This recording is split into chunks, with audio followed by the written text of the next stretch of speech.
قسم دې په زناورو باندې ظلم کول الله رب العزت پر دې بدله د هغه انسان نه اخلي چې کم بنده دنیا کې په دې زناورو باندې ظلم کوي.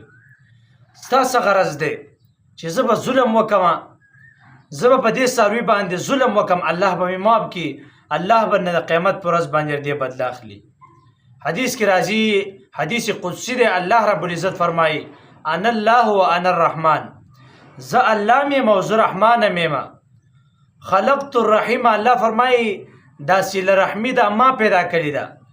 وشققت لها من اسمي، او د دې صله رحمۍ نه مې ځان دپاره نوم ایښودی چې ما دا رحمیت پیدا کړه، صله رحمي مې پیدا کړه، بیا مې دې ځان له نوم هم کېښوست.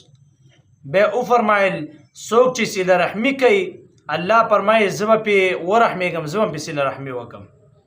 او چې څوک ظلم کوي، بربریت کوي، صله رحمي نه کوي، داسې چې هغه تعلق ختموي، صله رحمي ختموي، الله فرمایي زما صله رحمي م څخه ختمه شوه، زه م پرې بیا نه رحمېږم، زه م پرې صله رحمي نه کوم. دا حدیث قدسي دی. نو په دنیا کې چې چا په کشرانو باندې په زناورو باندې صله رحمي وکړه، قسم دی الله پرې صله رحمي کوي. چې په زناورو دې صله رحمي ونه کړه، په انسانانو دې ونه کړه، الله رب العزت په سړي باندې صله رحمي قطعا نه کوي. الله رب العزت په خپل رحمت نه، د خپل انعاماتو نه الله رب العزت محرومه کوي.